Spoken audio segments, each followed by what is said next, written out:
മിശിഹായിൽ പ്രിയ സഹോദരി സഹോദരന്മാരെ, 12 ശിഷ്യന്മാരെ പ്രതിനിധാനം ചെയ്ത് ഇവിടെ ആയിരിക്കുന്ന പ്രൊവിൻഷ്യലും ഡെലഗേഷൻ സുപ്പീരിയറും ഒക്കെ അടക്കമുള്ള പ്രിയ വൈദികരെ, പ്രിയ സഹോദരി സഹോദരന്മാരെ, നിങ്ങൾക്കെല്ലാവർക്കും ഈ പെസഹ തിരുനാളിൻ്റെ വലിയ ദൈവാനുഗ്രഹത്തിൻ്റെ തിരുനാളിൻ്റെ ആശംസകൾ നേരുകയാണ്. ദൈവസ്നേഹത്തിൻ്റെ ഏറ്റവും വലിയ പ്രതീകമാണ് ഇന്ന് നാം ആചരിക്കുന്നത്. ലൂക്കായുടെ സുവിശേഷം 22:15 വായിക്കുന്നത് പോലെ യേശു തൻ്റെ ദൗത്യ നിർവഹണത്തിനായി ജെറൂസലേമിലേക്ക് പോകുമെന്ന് 3 പ്രാവശ്യം മത്തായി 16, 17, 20 അധ്യായങ്ങളിൽ പ്രവചിച്ചിട്ടുണ്ടെങ്കിലും ഏറ്റവും അധികം ആഗ്രഹിച്ചതായി പറയുന്നത് ഈ പെസഹ ആചരണമാണ്. യേശു പറഞ്ഞു, പീഡാസഹനത്തിന് മുമ്പ് നിങ്ങളോടൊപ്പം ഈ പെസഹ ആചരിക്കുന്നതിന് ഞാൻ അത്യധികം ആഗ്രഹിച്ചു. യേശു ഏറ്റവും അധികം ഒരുങ്ങി അലങ്കരിച്ച് സ്ഥാപിച്ചതും ആഘോഷിച്ചതും ഈ പെസഹ ആചരണമാണ്. ലൂക്കായുടെ സുവിശേഷത്തിൽ 22-ാമത്തെ അധ്യായം 12-ാം വാക്യത്തിൽ നാം ഇപ്രകാരം വായിക്കുന്നു: സെഖിയോൻ ഊട്ടിശാലിയെ കുറിച്ച് ഉള്ള വിശേഷണം അലങ്കരിച്ച വലിയ മാളിക. എന്തുകൊണ്ടാണ് ദേവാലയങ്ങൾ മനോഹരമാക്കുന്നത്, അലങ്കരിക്കുന്നത്? പെസഹ ദിവസം ദേവാലയത്തിൽ വന്ന് പ്രാർത്ഥിക്കുന്നത്, ആരാധിക്കുന്ന ചോദ്യത്തിന് ഉത്തരം യേശു ചെയ്തതാണ്. ഏറ്റവും അധികം ആഗ്രഹിച്ചു, ഏറ്റവും അധികം ഒരുങ്ങി. ലൂക്കായുടെ സുവിശേഷം 22-ാം അധ്യായം.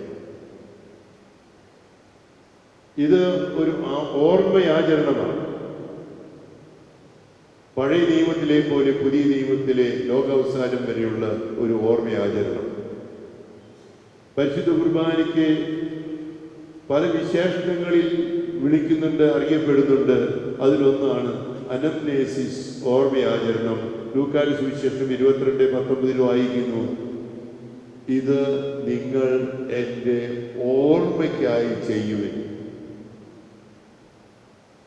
ആദിമസഭ മുതൽ ഇന്ന് വരെ, ഇനി ലോകാവസാനം വരെ ആചരിക്കുന്നതാണ്. അപ്പസ്തോല പ്രവർത്തനം 2:46 വായിക്കുന്ന പോലെ ആദ്യത്തെ ക്രിസ്ത്യാനികൾ അവർ ഏക മനസ്സോടെ ദേവാലയത്തിൽ ഒന്നിച്ചുകൂടി ഭവനം തോറും അപ്പം മുറിക്കൽ ശുശ്രൂഷയിൽ പങ്കുചേർന്നു. ഏക മനസ്സോടെ ആദിമസഭ മുതൽ ലോകാവസാനം വരെ അർപ്പിക്കുന്ന ഈ ഓർമ്മയാചരണം, ഇത് ഇന്ന് നമ്മൾ 5 ഓർമ്മയാചരണങ്ങളാണ് നടത്തുന്നത്. ഒന്നാമത്തേത് പഴയ നിയമത്തിലെ പെസഹായുടെ ഓർമ്മയാചരണം. രണ്ടാമത്തേത് പുതിയ കൽപ്പന നൽകിയതിൻ്റെ ഓർമ്മയാചരണം. മൂന്നാമത്തേത് ശിഷ്യന്മാരുടെ പാദങ്ങൾ കഴുകിയതിൻ്റെ ഓർമ്മയാചരണം. നാലാമത്തേത് പരിശുദ്ധ കുർബാന സ്ഥാപിച്ചതിൻ്റെ ഓർമ്മയാചരണം. അഞ്ചാമത്തേത് പൗരോഹിത്യ സ്ഥാപനത്തിൻ്റെ ഓർമ്മയാചരണം. സുവിശേഷങ്ങളിൽ യേശു പലയിടങ്ങളിൽ പറയുന്നുണ്ട്, ബൈബിളിൽ പറയുന്നുണ്ട്, സമയമായി. ഇന്ന് സുവിശേഷത്തിൻ്റെ യോഹന്നാന്റെ സുവിശേഷം 13-ാമത്തെ അധ്യായം 1-ാമത്തെ വാക്യം തന്നെ സമയമായി. തനിക്ക് പിതാവിൻ്റെ പക്കലേക്ക് പോകാനുള്ള സമയമായി എന്നറിഞ്ഞപ്പോൾ യേശു ശിഷ്യന്മാരോടുകൂടി ഈ സെഖിയോൻ ശാലയിലേക്ക് പോവുകയാണ്. ഏറ്റവും അനുയോജ്യമായ സമയം.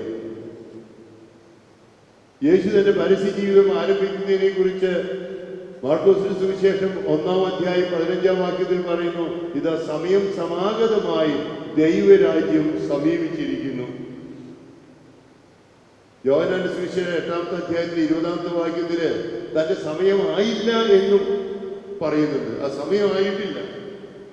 കൊരിന്ത്യക്കാർക്ക് എഴുതിയ 2-ാം ലേഖനത്തിലെ 6-ാം അധ്യായം 2-ാം വാക്യത്തിൽ പറയുന്നുണ്ട്, ഇത് നിങ്ങൾക്ക് സ്വീകാര്യമായ സമയമാണ്, രക്ഷയുടെ സമയമാണ്. പ്രിയ സഹോദരി സഹോദരന്മാരെ, നമുക്ക് ഏറ്റവും അനുഗ്രഹദായകമായ സമയമാണ് ഈ പെസഹായിലെ ഈ ആചരണം. ഒന്നാമത്തെ ഓർമ്മയാചരണം പഴയ നിയമത്തിലെ പെസഹ യേശു ആചരിച്ചതിൻ്റെ ആചരണമാണ്. പുറപ്പാടിന്റെ പുസ്തകത്തിലെ 12-ാമത്തെ അധ്യായത്തിൽ നിന്നാണ് നമ്മൾ ഇന്ന് ഒന്നാമത്തെ വായനയിൽ ശ്രമിച്ചത്. അതിൽ നമ്മൾ വായിച്ചു, പ്രത്യേകിച്ചും 14-ാമത്തെ വാക്യത്തിൽ, ഇത് നിങ്ങൾക്ക് സ്മരണ ദിനമാണ്, നിങ്ങൾ തലമുറ തോറും ഇത് ആചരിക്കണം, ഇത് നിങ്ങൾക്കൊരു കൽപ്പനയാണ്. ദൈവം ഇസ്രായേൽ ജനതയോട് പറയും. എന്താണ് ഈ കൽപ്പന, ഈ ഓർമ്മയാചരണം? 430 വർഷം ഇസ്രായേൽ ജനത ഈജിപ്തിലെ അടിമത്തത്തിലായിരുന്നു. അവരെ മോചിപ്പിക്കാൻ ദൈവം മോശയെ അയച്ചു. ഇസ്രായേൽ ജനത്തെ മോചിപ്പിച്ചപ്പോൾ എല്ലാവരോടും ആവശ്യപ്പെട്ടു, കുഞ്ഞാടിനെ കൊന്ന് അതിന്റെ രക്തം കട്ടിളപ്പടിയിൽ മേൽ തളിക്കണം. സംഹാരദൂതൻ കടന്നു പോകുമ്പോൾ കുഞ്ഞാടിന്റെ രക്തം, ആടിന്റെ രക്തം കണ്ട ഭവനങ്ങളെ അവൻ കടന്നു പോകും. മറ്റുള്ള ഭവനങ്ങളിലെല്ലാം കടിഞ്ഞൂൽ പുത്രന്മാര് വധിച്ചപ്പോൾ ഈ സംഹാരദൂതൻ കടന്നുപോയതിന്റെ ഓർമ്മ. അങ്ങനെയാണ് മോശ 10 മഹാമാരികൾ അയച്ച് ഇസ്രായേൽ ജനതയെ രക്ഷിക്കാൻ വേണ്ടി ഈജിപ്തിൽ നിന്ന് അവർ നയിച്ചത്. പെസഹ എന്ന വാക്കിന്റെ അർത്ഥം കടന്നുപോകലാണ്. ജനത്തിന് രക്ഷയുടെ മാർഗത്തിലേക്ക് കടന്നുപോകൽ. അതിന് ദൈവത്തിന്റെ അടയാളങ്ങൾ മരുഭൂമിയിൽ മന്നായും കാടപക്ഷിയെയും മേഘസ്തംഭവും ഒക്കെ നമ്മൾ കാണുകയാണ്. ദൈവത്തിന്റെ കടന്നുപോകലിന്റെ പരിപാലനം. ഈ കടന്നുപോകലിന് നീസാമാസം 14-ാം തീയതി, പ്രത്യേകിച്ച് പുറപ്പാടിന്റെ പുസ്തകത്തിൽ 12-ാമത്തെ അധ്യായം 6-ാം വാക്യത്തിലും ലേവ്യരുടെ പുസ്തകത്തിൽ 23-ാം അധ്യായം 5-ാം വാക്യത്തിലും വായിക്കുന്നത് പോലെ ആ ആചരണം ദൈവം എങ്ങനെ ഇസ്രായേലിനെ അവരുടെ അടിമത്തത്തിൽ നിന്ന്, ഇന്ന് നമ്മെ പാപത്തിന്റെ അടിമത്തത്തിൽ നിന്ന്, ലോകത്തെ ശാപത്തിന്റെ, നാശത്തിന്റെ, മരണത്തിന്റെ അടിമത്തത്തിൽ നിന്ന് മോചിപ്പിക്കാൻ മോശ നേതൃത്വം കൊടുത്തതുപോലെ മനുഷ്യവർഗത്തിന് രക്ഷയുടെ കടന്നുപോകലിന് യേശു കടന്നു വരികയാണ്. എങ്ങനെയാണ് ഈ മോചനത്തിന്റെ, രക്ഷയുടെ ഈ ഓർമ്മ ആചരിക്കേണ്ടത്? കൃത്യമായി ഇന്നത്തെ ഒന്നാമത്തെ വായനയിൽ നമ്മൾ കേട്ടു. അരമുറുക്കി, ചെരുപ്പണിഞ്ഞ്, വടി പിടിച്ച് പെട്ടെന്ന് പോകുന്നു, തിടുക്കത്തിൽ എന്നൊക്കെ അതിൽ പറയുന്നു. നമുക്ക് ഈ ഒരു കടന്നുപോകൽ ഒരു തീർത്ഥാടനമാണ്. ഈ വർഷം ജൂബിലി വർഷമാണ്. ഫ്രാൻസിസ് മാർപ്പാപ്പ നമുക്ക് നൽകിയിരിക്കുന്ന സന്ദേശം ഈ ജൂബിലി വർഷത്തിൽ പ്രത്യാശയുടെ തീർത്ഥാടകരാകുകയാണ്. ഇസ്രായേൽ ജനതയ്ക്ക് തേനും പാലും കൊടുക്കുന്ന കാനാൻ ദേശത്തേക്ക് ഈജിപ്തിൽ നിന്ന് രക്ഷപ്പെട്ട് ചങ്ങടലിലൂടെ കടന്നുള്ള യാത്ര അതൊരു പ്രത്യാശയുടെ തീർത്ഥാടനമായിരുന്നു. നമുക്ക് ഓരോരുത്തർക്കും പാപത്തിന്റെ അടിമത്തത്തിന്റെ മോചനത്തിൽ നിന്ന് പിതാവിന്റെ ഭവനത്തിലേക്ക്, സ്വർഗത്തിലേക്ക് പോകാൻ ഇതാ പഴയ നിയമം കഴിഞ്ഞു പോയി പുതിയ നിയമത്തിൽ ഈശോ രക്ഷയ്ക്കായി കടന്നു വന്നതിന്റെ ഓർമ്മയാണ്. ആ കടന്നു വന്നതിന്റെ ഓർമ്മയിൽ ആടുകളെ കൊല്ലുന്നത് പാപത്തിന് വരുമായി അന്നത്തെ പതിവാണ്. അതുകൊണ്ട് തന്നെ പെസഹ വെള്ളിയാഴ്ചയിലെ എല്ലാ ഇസ്രായേൽക്കാരും, യഹൂദരും ജെറൂസലം ദേവാലയത്തിൽ ചെല്ലണമെന്ന്, അങ്ങനെ ഒരു ആടിന് 10 പേരെങ്കിലും ഉണ്ടാകണം, കാരണം അതിന്റെ മാംസം ഭക്ഷിക്കണമല്ലോ. അങ്ങനെ ഒരു 2.5 ലക്ഷത്തോളം ആടുകൾ അവിടെ കൊന്നിരുന്നു. അതുകൊണ്ട് തന്നെ ഏകദേശം 25 ലക്ഷത്തോളം പേര് കർത്താവിന്റെ കാലത്ത് ജെറൂസലം ദേവാലയത്തിലേക്ക് വന്നിരുന്നു. ഇവിടെയാണ് യേശു പെസഹ ആചരിക്കുന്നത്. പുളിപ്പില്ലാത്ത അപ്പം ഭക്ഷിക്കണമെന്ന്. എങ്ങനെയാണ് ഇത് ആചരിക്കേണ്ടത്? സാധാരണ അവർ പുളിപ്പുള്ള ഭക്ഷണമാണ് കഴിക്കുന്നത്, അപ്പമാണ്. ഇത് പുളിപ്പില്ലാത്ത അപ്പം നിങ്ങൾ എടുക്കണം, 7 ദിവസം അത് ഭക്ഷിക്കണം.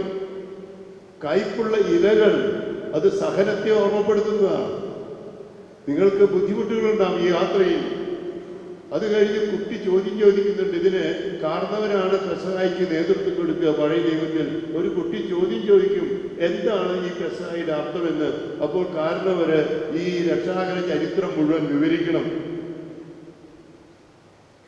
പ്രധാന പുരോഹിതൻ പെസഹ വെള്ളിയാഴ്ച കറയില്ലാത്ത കുഞ്ഞിനെ ജെറൂസലം ദേവാലയത്തിന്റെ പരിശുദ്ധിയുടെ സ്ഥലത്ത് കറയില്ലാത്ത ഊനമറ്റ കുഞ്ഞാടിനെ ബലി ചെയ്ത് അങ്ങനെ മനുഷ്യവർഗത്തിന് രക്ഷയ്ക്ക് ചെയ്തതുപോലെ ആ രക്ഷയുടെ പഴയ നിയമത്തിൽ അടയാളം പുതിയ നിയമത്തിൽ ലോകാവസാനം വരെയുള്ള മനുഷ്യർക്ക് എല്ലാവർക്കും വേണ്ടി താൻ എന്തിനായി ഈ ഭൂമിയിൽ വന്നുവോ, മത്തായി 16:17-20 പറയുന്നു, ജെറൂസലത്തിൽ ചെന്ന് പീഡന സഹിച്ച് മരിച്ച് ഉദ്ധാനം ചെയ്ത് മനുഷ്യവർഗത്തെ രക്ഷിക്കുക. ആ രക്ഷാകര കർമ്മം ചെയ്യാൻ വേണ്ടി ലോകാവസാനം വരെ അർപ്പിക്കാൻ വേണ്ടിയാണ് യേശുവെ അത്യധികം ആഗ്രഹിച്ചത്, പെസഹായിൽ അത് ആചരിച്ചത്, പരിശുദ്ധ കുർബാന സ്ഥാപിച്ചത്. ഈ രക്ഷാകര കർമ്മം ലോകാവസാനം വരെ തുടരുന്നതാണ് ഈ പെസഹ ആചരണം. രണ്ടാമതായിട്ട് ഇന്നത്തെ പ്രത്യേകത, യേശു പുതിയ കൽപ്പന നൽകിയതാണ്. ഇംഗ്ലീഷിൽ പെസഹ വ്യാഴാഴ്ചയ്ക്ക് പറയുന്ന വാക്ക് മോണ്ടി തേഴ്സ്ഡേ എന്നാണ്. മോണ്ടി എന്ന വാക്ക് വരുന്നത് ലത്തീനിലെ മന്ദാത്തും എന്ന വാക്കിൽ നിന്നാണ്. മന്ദാത്തും എന്ന വാക്കിന്റെ അർത്ഥം മാൻഡേറ്റ്, കൽപ്പന എന്നാണ്. ഇന്നത്തെ വായനകളിൽ നമ്മൾ പറയുന്ന ഇതെന്റെ കൽപ്പനയാണ്.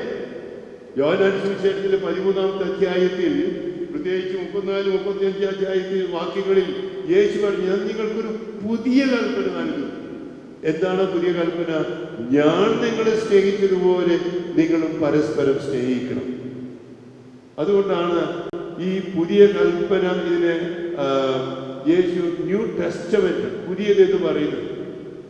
യേശു തന്റെ മരണത്തിന് ഒരുക്കമായി നൽകിയ ആ സന്ദേശം പുരാതന കാലത്ത് നമ്മുടെ ഇടയിൽ തന്നെ പണ്ട് മരിക്കാൻ പോകുന്നതിന് മുമ്പ് മരണാസന്നരായിട്ടുള്ള ആളുകൾ പറയുന്നതിന് വിളിക്കുന്ന പേരാണ് ചാവരു. കാരണവര് ചാവരുൾ മരിക്കുന്നതിന് മുമ്പ് പറഞ്ഞിട്ടുള്ള വാക്കാണെങ്കിൽ അത് മക്കളൊക്കെ അനുസരിക്കും, അത് തെറ്റാതെ പാലിക്കും. ഇത് നമ്മുടെ പുരാതന പാരമ്പര്യമാണ് എല്ലാ സംസ്കാരങ്ങളിലും. യേശുവിന്റെ ചാവരുൾ പറഞ്ഞ ദിവസമാണ് ഈ മോണ്ടി തേഴ്സ്ഡേ. യോഹന്നാൻ സുവിശേഷത്തിൽ 13 മുതൽ 17 വരെയുള്ള അധ്യായങ്ങളിൽ കാണുന്നത് ഈ ചാവരുളാണ്. അതുകൊണ്ടാണ് ന്യൂ ടെസ്റ്റമെന്റ് മരണപത്രമാണ്. ഈ മരണപത്രം പുതിയ കൽപ്പനയാണ്. യോഹന്നാൻ സുവിശേഷം 3:16 പറയുന്നു, വായിക്കുന്നു, തന്നിൽ വിശ്വസിക്കുന്ന ഏതൊരു നശിച്ചു പോകാതെ നിത്യജീവൻ പ്രാപിക്കേണ്ടതിന് തന്റെ ഏകപുത്രനെ നൽകാൻ തക്കവിധം ദൈവം അത്രമാത്രം സ്നേഹിച്ചിട്ടുണ്ടെങ്കിൽ, സ്നേഹമായി ദൈവം മനുഷ്യനെ രക്ഷിക്കാൻ വേണ്ടി കാണിച്ച ഏറ്റവും വലിയ സ്നേഹപ്രകടനമാണ് കുരിശിൽ മരിച്ച യേശു. ഈ മരണത്തിന്റെ രക്ഷാകര കർമ്മം ലോകാവസാനം വരെ തുടരാൻ വേണ്ടി മുൻകൂട്ടി ഇത് പ്രതീകാത്മകമായി അർപ്പിക്കുകയും യാഥാർത്ഥ്യവൽക്കരിച്ച് പ്രാവർത്തികമാക്കുകയും ചെയ്തത്. അതുകൊണ്ട് ഈ സ്നേഹത്തിന്റെ കൽപ്പനം, ദൈവവചനം, അത് യോഹന്നാൻ 17:3 വായിക്കുന്ന പോലെ അത് നിത്യജീവനാണ്. യോഹന്നാൻ 6:61 വായിക്കുന്ന പോലെ ആത്മാവും ജീവനുമാണ്. അത് യോഹന്നാൻ 6:60 പറയുന്ന പോലെ നിത്യജീവന്റെ വചസ്സുകളാണ്. അതുകൊണ്ട് ഈ പെസഹ വ്യാഴാഴ്ച കർത്താവ് നൽകിയ ദൈവവചനത്തിന്റെ, കൽപ്പനയുടെ, പുതിയ നിയമത്തിന്റെ, വിശുദ്ധ ഗ്രന്ഥത്തിന്റെ ദിവസമാണിന്ന്. അതുകൊണ്ട് ഇന്ന് കൂടുതൽ സമയം നമ്മൾ ദൈവവചനം വായിക്കാൻ, ബൈബിൾ വായിക്കാൻ പ്രത്യേകം നിയോഗിക്കപ്പെട്ട ഒരു ദിവസമാണ്. കർത്താവ് പുതിയ നിയമം നൽകിയ, കൽപ്പന നൽകിയ, സ്നേഹത്തിന്റെ കൽപ്പന നൽകിയ ദിവസം. മൂന്നാമത്തെ പ്രത്യേകത, യേശു പുതിയ കൽപ്പന നൽകി, സ്നേഹത്തിന്റെ കൽപ്പന നൽകിയതിനു ശേഷം തന്നെ ഒറ്റിക്കൊടുക്കുന്നവൻ യൂദാസ് അവിടെ ഉണ്ടെന്ന് അറിഞ്ഞിട്ട് തന്നെ യേശു ശിഷ്യന്മാരുടെ പാദങ്ങൾ കഴുകുകയാണ്. ഇസ്രായേൽക്കാരുടെ പാരമ്പര്യം അനുസരിച്ച് പുറപ്പാട് പുസ്തകത്തിലെ 3-ാമത്തെ അധ്യായത്തിൽ 4 മുതൽ 7 വരെയുള്ള വാക്യങ്ങളിൽ കാണുന്നത് പോലെ, പുറത്തുനിന്ന് ആരെങ്കിലും വന്നു കഴിഞ്ഞാൽ, ഈ ആഘോഷങ്ങൾക്ക് വന്നു കഴിഞ്ഞാൽ അവരുടെ കാലുകൾ കഴുകണം. അത് വേലക്കാരാണ് കാല് കഴുകേണ്ടത്. എന്നാൽ യേശു ചെയ്തതെന്താ? ഗുരുവായ യേശു തന്നെ ഈ ശുശ്രൂഷയുടെ അടയാളം കാണിക്കുകയാണ്. ശിഷ്യന്മാരുടെ കാലുകൾ കഴുകുകയാണ്. മേലയ്ക്ക് മാറ്റി അരയിൽ കച്ച കെട്ടി ശിഷ്യന്മാരുടെ പാദങ്ങൾ കഴുകുകയും ചുംബിക്കുകയും ചെയ്തു. ഇതൊരു അനുതാപത്തിന്റെ അടയാളമാണ്. തന്നെ താഴ്ത്തുകയാണ്. ഫിലിപ്പിയക്കാർക്ക് എഴുതിയ ലേഖനത്തിൽ വായിക്കുന്ന പോലെ യേശു തന്നെ തന്നെ താഴ്ത്തി, അതേ കുരിശുമരണത്തോളം താഴ്ത്തി. യേശു ഇതാ ശുശ്രൂഷയുടെ അടയാളം തരികയാണ്. ജെറൂസലത്തിലേക്കുള്ള യാത്രയിൽ സബദിപുത്രന്മാര്, മാർക്കോസിന്റെ സുവിശേഷത്തിൽ സബദിപുത്രന്മാരുടെ അമ്മ യേശുവിനോട് ചോദിക്കുന്നുണ്ട്, വലതും ഇടതും സ്ഥാനം കിട്ടുമെന്ന് കർത്താവിന്റെ രാജ്യത്തിൽ. എന്നാൽ യേശു പറഞ്ഞു, നിങ്ങൾക്കത് പാനപാത്രം കുടിക്കേണ്ടി വരും. ദൈവം നൽകിയിട്ടുള്ള സ്ഥാനമാണ്. ഇവിടെയാണ് യേശു അടയാളം തരുന്നത്. നിങ്ങളിൽ ഒന്നാമനാകാനാകുന്നവൻ ആഗ്രഹിക്കുന്നവൻ ഏവരുടെയും ദാസനാകണം. കാലുകൾ കഴുകിയ ഈശോ പിന്നീട് പറഞ്ഞത് എന്താണ്? ഇന്ന് നാം വായിച്ചു കേട്ടതുപോലെ, നിങ്ങൾ എന്നെ കർത്താവ് എന്നും ഗുരു എന്നും വിളിക്കുന്നു. നിങ്ങളുടെ കർത്താവ് ഗുരുവുമായി ഞാൻ നിങ്ങളുടെ പാദങ്ങൾ കഴുകിയെങ്കിൽ നിങ്ങൾ പരസ്പരം പാദങ്ങൾ കഴുകുന്നവരാവണം, ശുശ്രൂഷിക്കുന്നവരാകണം. ഞാൻ നിങ്ങൾക്കൊരു മാതൃക നൽകിയിരിക്കുന്നു. അതുകൊണ്ട് ക്രിസ്ത്യാനിയാകുന്നവര്, നേതൃത്വ ശുശ്രൂഷയിലുള്ളവര് എല്ലാവരും തന്നെ ഈ ശുശ്രൂഷയുടെ മാതൃക അനുകരിക്കുന്നവരാകണം. അതുകൊണ്ടാണ് പോൾ ആറാമൻ മാർപ്പാപ്പയെ വിളിച്ച പേര് ദാസന്മാരുടെ ദാസൻ, servant of the servants of God. നമ്മളൊക്കെ അങ്ങനെ ആകണം. ഇതാണ് യേശു പഠിപ്പിക്കുന്നത്. സ്ഥാനമാനങ്ങളുടെ പിന്നാലെ പോകുന്ന ഈ പശ്ചാത്തലത്തില് യേശു പറയുകയാണ്, നാം ഇതൊരു പശ്ചാത്താപത്തിന്റെ പാദങ്ങൾ കഴുകുന്നത് ശുദ്ധീകരിക്കുന്നതാണ്. ഓശാന ഞായറാഴ്ച ജെറൂസലമിൽ ചെന്നപ്പോൾ ജെറൂസലം ദേവാലയത്തെ ശുദ്ധീകരിച്ചു. ഈ പെസഹായ്ക്ക് വരുന്നവരൊക്കെ നമ്മളിൽ തന്നെ നമ്മെ തന്നെ ശുദ്ധീകരിക്കണം. ഇന്നിവിടെ എത്തിയിരിക്കൊക്കെ എല്ലാവരും സംസാരിച്ചിട്ടുണ്ടെന്ന് ഞാൻ വിചാരിക്കുന്നു. ശുദ്ധീകരിക്കുന്നതിന്റെ അടയാളമാണ് ഈ പാദങ്ങൾ കഴുകുന്നത്. എന്നിട്ട് നമുക്ക് ഇതാണ് ഫുൾ ടൈം ജേഴ്സിയും ഈ പാദങ്ങൾ കഴുകിയതിന് മനോഹരമായ ഒരു വിശദീകരണം നൽകുന്നുണ്ട്. സമാന്തര സുവിശേഷങ്ങളിലെ മത്തായി, മാർക്കോസ്, ലൂക്കാസ് സുവിശേഷങ്ങളിലെ കർത്താവ് പരിശുദ്ധ കുർബാന സ്ഥാപിച്ചതിനെ കുറിച്ചുള്ള വിവരണമുണ്ടെങ്കിൽ യോഹന്നാന്റെ സുവിശേഷത്തിൽ പരിശുദ്ധ കുർബാനയെ കുറിച്ച് പഠിപ്പിച്ച 6-ാമത്തെ അധ്യായം പിന്നെ ശിശുമാരുടെ പാദങ്ങൾ കഴുകി പ്രതീകാത്മകമായി ചെയ്തതാണ്. അതുകൊണ്ട് ഒരു പ്രതീകമാണെന്ന് പ്രസിദ്ധ പ്രസംഗകനായ 20-ാം നൂറ്റാണ്ടിൽ കണ്ട ഏറ്റവും വലിയ പ്രസംഗകനായ ആർച്ച് ബിഷപ്പ് ഫുൾട്ടൻ ജേഴ്സി ഇതിനെ ഇപ്രകാരം വിശേഷിക്കുന്നത്: ഒന്ന്, എഴുന്നേറ്റു. ഇന്നത്തെ സുവിശേഷം കേട്ടതാണ്. തയ്യാറെടുപ്പാണ്. ഇന്നത്തെ ഈ പെസഹായ്ക്ക് നമ്മൾ എല്ലാവരും തയ്യാറെടുക്കണം. 2, മേലങ്കി മാറ്റി. അതായത് യോഹന്നാൻ 3:16 വായിക്കുന്ന പോലെ സ്നേഹത്താൽ തന്നെ മനുഷ്യരെ അവതരിക്കുകയാണ്. 3-ാമത്തത് തുവാലി എടുത്തു, മനുഷ്യന്റെ പ്രകൃതി സ്വീകരിച്ചു. 4-ാമത് അരയിൽ ചുറ്റി, മറിയത്തിൽ നിന്ന് ജനിച്ചു. 5-ാമത് കാലത്തിൽ വെള്ളമെടുത്തു. ഇതാ കർത്താവ് രക്തത്താൽ തന്നെ രക്തം ചിന്തിക്കൊണ്ടാണ് മനുഷ്യവർഗത്തെ രക്ഷിക്കുന്നത്. പാദം കഴുകി പൊട്ടൻഷി പറയുന്നു, അത് പാപമോചനത്തിന്, നമ്മുടെ പാപത്തിൽ നിന്ന് മോചിപ്പിച്ചു, തുടച്ചു. നമുക്കിതാ നിത്യജീവൻ, പുതുജീവൻ നൽകുന്നതിന്റെ പ്രതീകം. എന്നിട്ട് ചുംബിച്ചു. നമുക്ക് ഇതാ ഈശോയുടെ സ്നേഹത്തിന്റെ ചുംബനം ലഭിക്കുകയാണ്. ഈ കാലുകഴുകല് നമ്മുടെ പൂർവികരൊക്കെ വീടുകളിൽ ഇപ്പോഴും ചില സ്ഥലങ്ങളിലൊക്കെ 12 പേരുടെ കാല് കഴുകുക, വീട്ടിലെ അപ്പൻ മക്കളുടെ കാലുകൾ കഴുകുക. ഇന്നിപ്പോ എനിക്ക് വലിയ സന്തോഷമുണ്ട്. 12 അച്ഛന്മാരുടെ കാലാണ് ഞാൻ കഴുകുന്നത്. വലിയ സന്തോഷമുണ്ട്. ഇത് കഴിഞ്ഞ് എയ്ഡ്സ് രോഗികളുടെ 12 പേര് കഴുകുന്നുണ്ട്. ജയിലിലെ 12 പേര് കഴുകുന്നുണ്ട്. അപ്പൊ ഇന്ന് 36 പേരുടെ കാലുകൾ ഞാൻ കഴുകാൻ പോവാ. നമ്മുടെ നാട്ടിൽ തന്നെ ഈ നേർച്ചയായിട്ട് കാലുകൾ കഴുകുന്നുണ്ട്. ഈ സിസ്റ്റർമാരാണെങ്കിൽ മദർ സാധിക്കുന്നതിന് അവരുടെ സിസ്റ്റേഴ്സിന്റെ കാലുകൾ കഴുകുക. ഇതൊരു നമ്മുടെ നാട്ടിലെ പതിവാണ്. ഇതൊരു സ്നേഹത്തിന്റെ അടയാളം. 4-മതായിട്ട് ഇന്നത്തെ പ്രത്യേകത പരിശുദ്ധ കുർബാന സ്ഥാപിച്ച ദിനമാണ്. ഞാൻ നേരത്തെ സൂചിപ്പിച്ചതുപോലെ ഏറ്റവും അധികം ആഗ്രഹിച്ച് ഒരുങ്ങി പ്രവചിച്ച് യേശു സ്ഥാപിച്ചത്, അതേക്കുറിച്ച് യേശു മുൻകൂട്ടി പഠിപ്പിച്ചു. യോഹന്നാൻ സുവിശേഷം 6-ാമത്തെ അധ്യായത്തിൽ 5 അപ്പം കൊണ്ട് 5000 പേരെ തീറ്റിപ്പോറ്റി, വെള്ളത്തിന് മീതെ നടന്ന് ദൈവത്തിനൊന്നും അസാധ്യമല്ല എന്ന് പഠിപ്പിച്ച് ഉറപ്പിച്ചതിന് ശേഷമാണ് യേശു പരിശുദ്ധ കുർബാനയെ കുറിച്ച് പഠിപ്പിക്കുന്നത്. ഇതെന്റെ ശരീരമാണ്, ഇതെന്റെ രക്തമാണ്. യോഹന്നാൻ സുവിശേഷം 6-ാമത്തിൽ വായിക്കുന്നത്, സ്വർഗത്തിൽ നിന്നിറങ്ങിയ ജീവനുള്ള അപ്പം ഞാനാണ്, ഈ അപ്പത്തിൽ നിന്ന് ഭക്ഷിക്കുന്ന എന്നേക്കും ജീവിക്കും. അതുകൊണ്ട് കുഞ്ഞാടിനെ കൊന്ന് പാപപരിഹാരാർത്ഥം ബലി അർപ്പിച്ചിട്ടുണ്ടെങ്കിൽ കുഞ്ഞാടിന്റെ മാംസം ഭക്ഷിച്ച് അവർ അന്ന് ആചരിച്ചിട്ടുണ്ടെങ്കിൽ യേശു പറയുകയാണ്, ഞാനാണ് ജീവന്റെ അപ്പം, ഞാനാണ് കുഞ്ഞാട്. യോഹന്നാൻ 1:29 സ്നാപയോഹന്നാൻ പറഞ്ഞു, ലോകത്തിന്റെ പാപങ്ങൾ നീക്കുന്ന ദൈവത്തിന്റെ കുഞ്ഞാട്. യേശു പറയുകയാണ്, ഞാനാണ് ജീവന്റെ അപ്പം. യഹൂദന്മാർക്കിടയിൽ ഇടർച്ചയുണ്ടായി. ഈ അപ്പത്തിൽ നിന്ന് ഭക്ഷിക്കുന്ന, ഇനി പാനപാത്രം പാനം ചെയ്യുന്നവൻ എന്നേക്കും ജീവിക്കും. അതുകൊണ്ട് അഗസ്തീനോസ് പുണ്യവാളൻ പറയുന്നുണ്ട്, ദൈവം സർവശക്തനാണ്, സർവജ്ഞനാണ്, സർവവല്ലഭനാണ്. എന്നാൽ പരിശുദ്ധ കുർബാനയേക്കാൾ വലുതായ ഒരു സമ്മാനം മനുഷ്യവർഗത്തിന് നൽകാൻ ദൈവത്തിന് അറിയില്ല. അപ്പോൾ യേശു ഏറ്റവും അധികം മനുഷ്യവർഗത്തിന് നൽകിയ വലിയ സമ്മാനമാണ്, അനുഗ്രഹമാണ് പരിശുദ്ധ കുർബാന. പരിശുദ്ധ കുർബാന ഇല്ലെങ്കിൽ ക്രിസ്ത്യാനി ഇല്ല, യേശു ശിഷ്യനില്ല. 2-ാം വത്തിക്കാൻ സൂര്യദോസ് പ്രത്യേകിച്ച് പരിശുദ്ധ കുർബാനയ്ക്ക് കുറിച്ച് പറഞ്ഞ സഭയുടെ ഉറവിടവും ഉച്ചിയും. സഭയാകുന്നത് പരിശുദ്ധ കുർബാനയിലാണ്.